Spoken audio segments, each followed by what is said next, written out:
sinabi mo na may order ka na ipaparapin test. Tapos sabi niya kanina, wala daw order.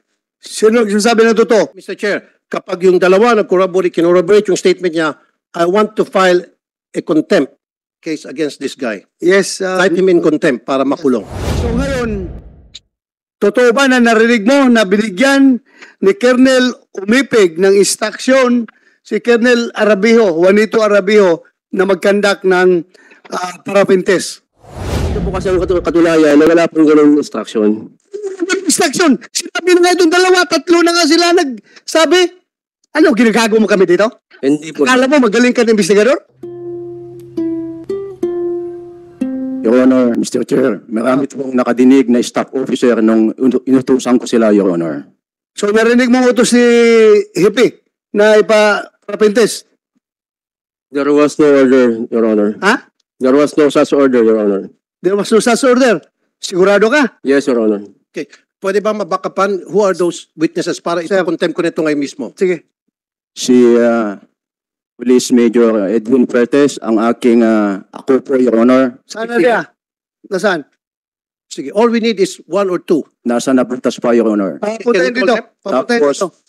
yung Chief Operations Officer ko, Your Honor, si Captain Mundihar, Your Honor. Papuntahin dito. So both of them will corroborate doon sa sinasabi mo na inutusan mo. Yes, Your Honor. Okay, Mr. Chair, kapag yung dalawa kinorroborate yung statement niya, I want to file a contempt case against this guy. Yes. Cite him in contempt para makulong. Nasaan yung dalawa? Tanga kanina pa. Nasaan yung dalawa? Aside from yung dalawa, sino ba ang nandito na nakakarinig? Marami pa nun, Your Honor. Sino? I believe the IOC was there also, Your Honor. IOD. IOD. Sino IOD? IOC. Narinig mo yung instruction niya na ipaparapin test? Hindi po, Your Honor. Hindi mo. Dahil ako po nagre-rely din po kay ang aking superior kay Police Captain Arabejo po. So hindi ka hindi niya narinig. Ha? Yun ang claim niya, Your Honor. Claim niya. Yes, So dalawa sila ngayon ang ipapakontempt natin kapag mag-corroborate yung dalawa ngayon. Ha? Nandun siya nung sinabihan mo ng instruction? Kasama ito si Galvez?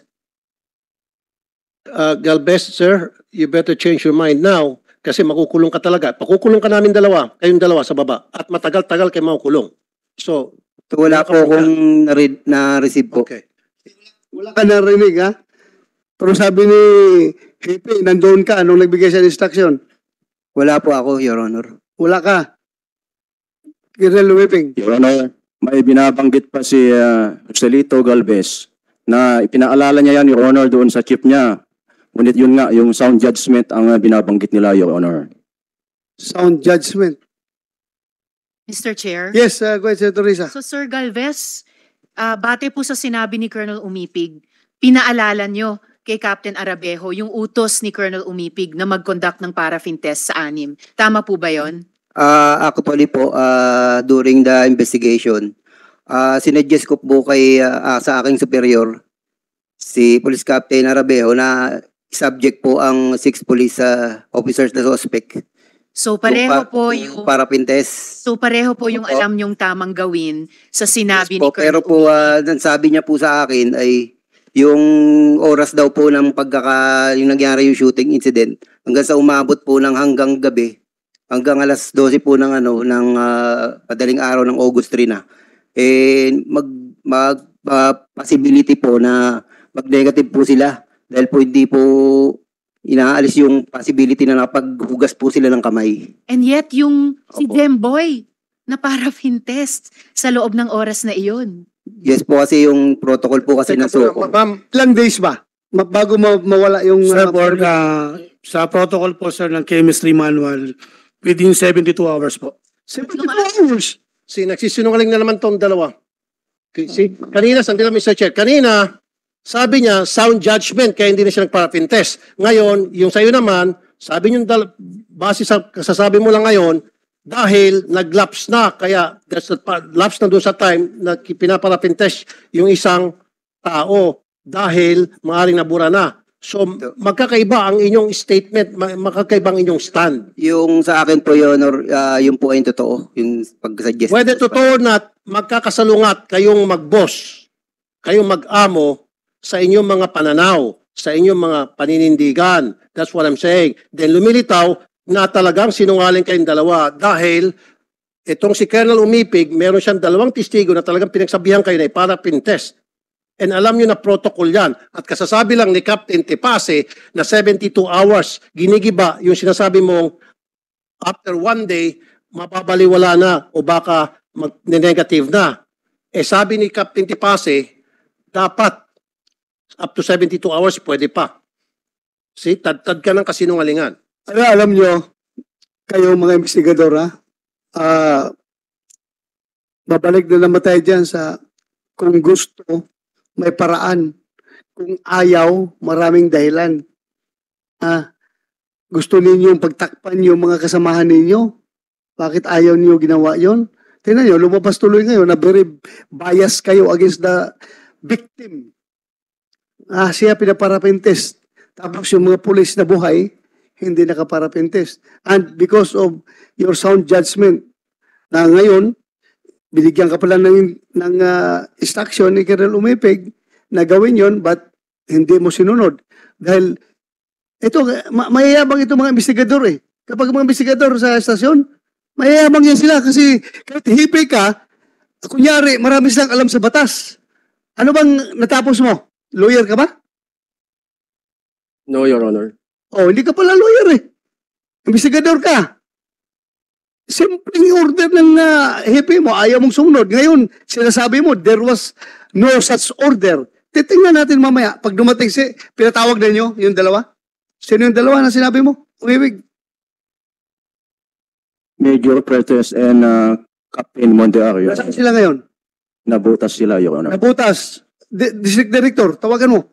Pahabol dito. Mr. Chair. Kasi kung napatunayan ito ngayon, makukontempt itong investigador nyo. Mr. Chair, tanungin ko na lang si Mr. Galvez, hindi na lang si Captain Arabejo, because at least si Mr. Galvez may sinabi sila sa atin na pinaalalahanan niya yung superior niya tungkol sa paraffin test. Paano nyo nasigurado na yung lahat ng ibang 19 ay hindi nagpaputok ng baril nila? Paano nyo sigurado yon kung hindi nyo pinaparaffin test? Your Honor, nagbase po kasi kami dun sa mga testimonies po nung dalawang witness namin. And yet, gaya ng sinabi ni Captain Tepache, mas sigurado ang kaso nyo kung yung ballistics test nyo ay sinabayan nyo ng paraffin test. Tama po? Yes po, Your Honor. Pinaalala ko naman po sa aking superior yun na i-subject po sila sa paraffin test. Pero yun nga po yung naging At kasi po, Your Honor, yun nga po yung sa tagal po ng operation, hindi din umabot na po hanggang madaling araw. Ay, sorry sir, hindi na ho. Kasi sinabi na aabot ng 3 araw yung validity ng paraffin test results kung sakali. Kahit nga po si Captain Carpio, paano nyo sigurado na hindi nakapagputok ng baril kung hindi nyo rin sinubject sa paraffin test? Yung buong 19, hindi lang yung 6 na umamin. Your Honor, kasi nag-relay po kami dun sa kanilang mga statement. Sino yung dalawang witness mo? Sino yung dalawa? Sino yung dalawa? Sino yung Si dalawa? Captain Carpio po tsaka si Captain De La Cruz. Kuya, Captain Anthony Mundihar. Mag-out muna kayo. Mag-take out. Yes, mag-administer mo ng oath ang COMSEC. Dalawa kayo dyan? Sino yung isa kasama mo? Sino yan? Kasama ko po si Major Edwin Puertes. O kayong dalawa, mag-administer ng oath si COMSEC. Do you swear to tell the truth, the whole truth, and nothing but the truth in this hearing and investigation, sirs? Yes, sir. Thank you, Yes, sir. sir. Please take your seat, sir.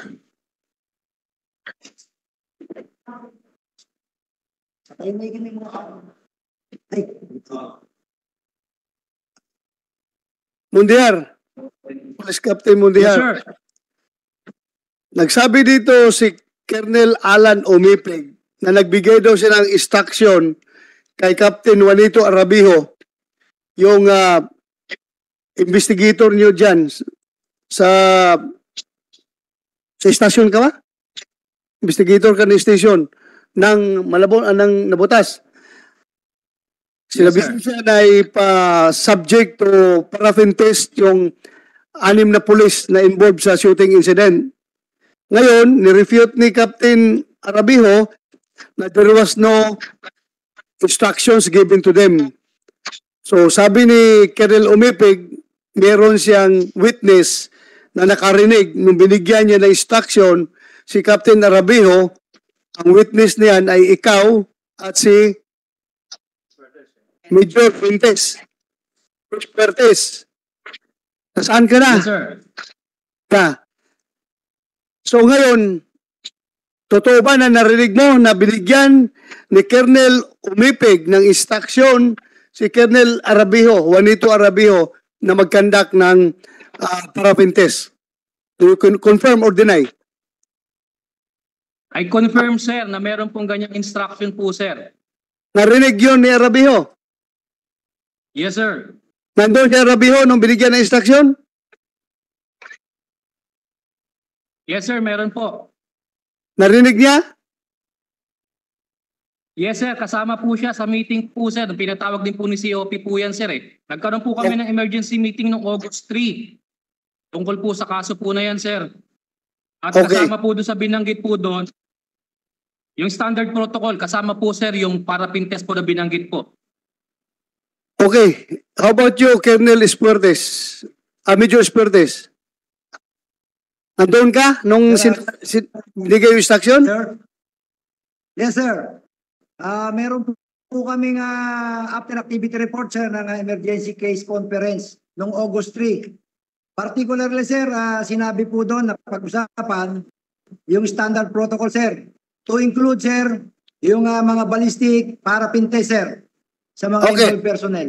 Tanungin kita, nung binigay ni Colonel Umipig yung instruction na yan, nakikinig ba si Captain Arabijo? Yes, sir. Andun siya? Andun siya at nakuha niya yung instruction, loud and clear? Yes, sir. May mga photographs pa po yan, sir.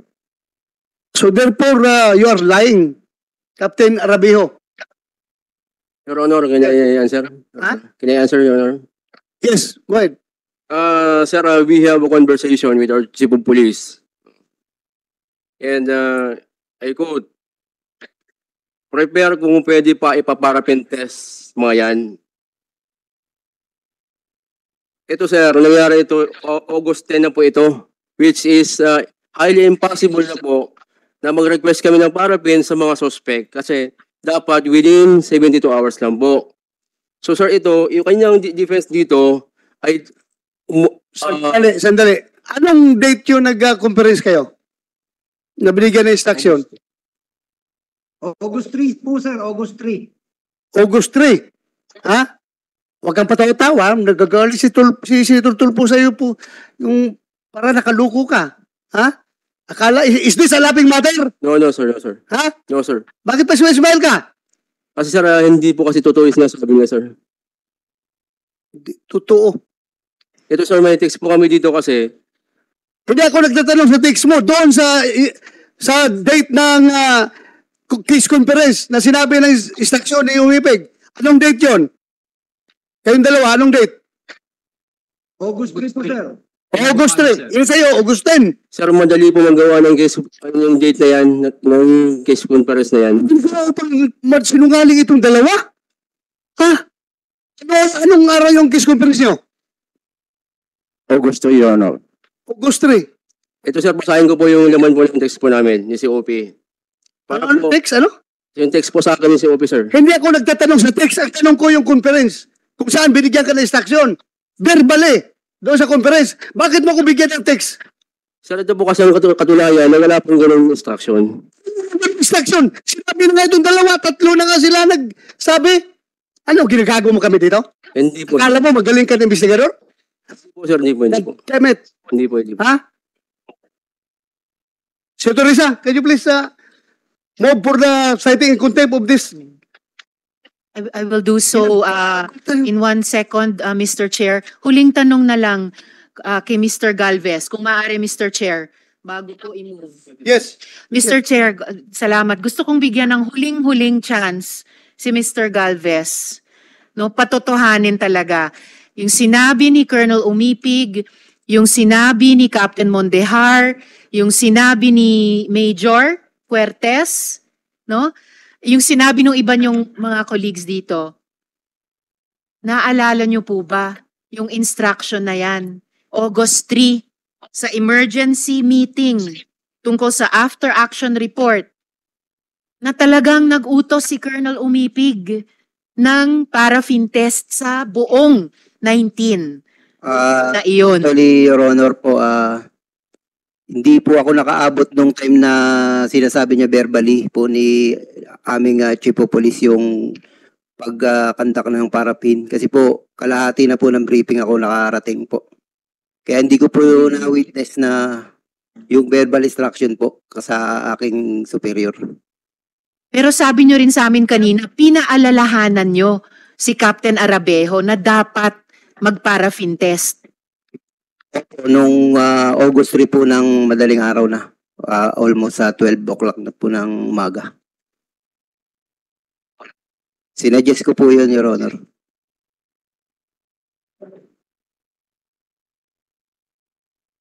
Kung gayon, Mr. Chair, on behalf kay Senator Raffy Tulfo and with the guidance of the Chair,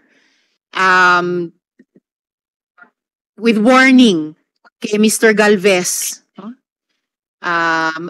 nag-extend lang ng pasensya ang komite para sa mga susunod na hearing na dapat mas forthcoming pa. Pero on behalf kay Senator Tulfo and with the guidance of the Chair, I move para i-cite in contempt si Police Captain Arabejo. I so move, Mr. Chair. Thank you, Senator Risa. There's a motion to move in contempt Police Captain Juanito Arabejo. Any objections? Hearing none. Captain Juanito Arabejo is hereby cited in contempt. So ordered. O saan? Mamaya, pagkatapos ito, dalhin nyo sa baba yan. Alam mo, napapagod ako sa kakasite in contempt nitong mga pulis pa. Mga kabaro ko pa. Bakit ganun na kayo? Magsinungaling. Awan ko.